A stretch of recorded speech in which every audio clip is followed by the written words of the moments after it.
আওয়ামী লীগকে আজকে হোক কালকে হোক নিষিদ্ধ করতেই হবে। বিএনপি নিষিদ্ধ করতে চাওয়ার কেউ নয়, জনগণের হাতে আগে সবার আগে পাওয়ার দিতে হবে। এখন আমার কথা হচ্ছে আপনি কাকে আগে চিন্তা করছেন? পাওয়ারটা যে আপনি দিচ্ছেন, বিএনপি মনে করছে শুধু বিএনপির হাতে পাওয়ার, জামাত মনে করছে জামাতের হাতে পাওয়ার। ডক্টর ইউনূস স্যার মাঝে মাঝে কিছু কিছু কথা বলেছে, আমরা তো জনগণের কাছ থেকে কিছু নিচ্ছি না।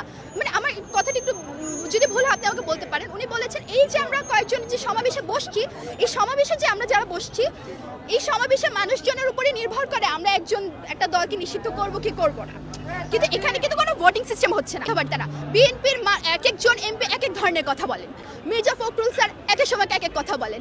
সালাউদ্দিন স্যার হয়তোবা, আমি স্যার বলছি কারণ এটা টেলিকাস্ট যাচ্ছে, সালাউদ্দিন স্যার আজকে নয় হ্যাঁ আমি দেখে এসেছি, উনি বলেছেন যে বিএনপি নিষিদ্ধের পক্ষে। আমরা সাধারণ জনগণ নিষিদ্ধের পক্ষে।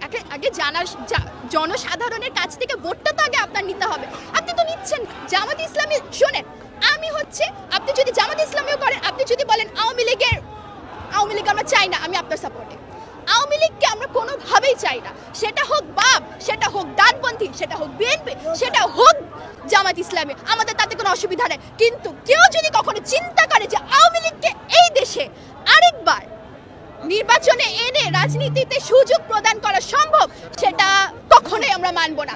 আমাদের মতো ভাই বোনেদের রক্তের বিনিময়ে এই দেশ থেকে আওয়ামী লীগ উচ্ছেদ করা হয়েছে। আওয়ামী লীগ যদি কখনো বলে থাকে 1971 সালে আমরা দেশ স্বাধীন করেছি, সরি টু সে 1971 সালে শেখ কি বলবো, না সোহরাওয়ার্দী স্যার ছিলেন, হ্যাঁ বিভিন্ন ধরনের মুক্তিযোদ্ধা ছিলেন, আমার নাম এই মুহূর্তে আমি রিকল করতে পারছি না, তাজউদ্দিন আহমেদ ছিলেন, 4 জন শীর্ষ নেতা ছিলেন যারা আওয়ামী লীগ ছিলেন। মুসলিম লীগ থেকে আওয়ামী লীগ এসেছে, মুসলিম লীগ থেকে যে আওয়ামী লীগের যে ট্রান্সফরমেশনটা হয়েছে, শেখ ফজলুল হক কৃষক লীগ থেকে হয়েও যে বিভিন্ন ধরনের কাজ করছে। আচ্ছা ভালো কথা মনে পড়েছে, মাওলানা আব্দুল হামিদ খান ভাসানীকে যে আওয়ামী লীগ সৃষ্টি করেছে অথবা আওয়ামী লীগ যে প্রবক্তা আমরা হিসেবে ধরি, তাকে আমরা কয়েকজন পড়াশোনা করে জেনেছি।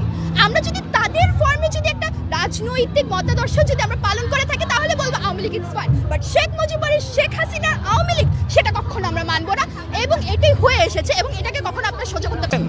আপনার কি মনে হয় শেখ হাসিনার মধ্যে 16 বছরের স্বৈরশাসন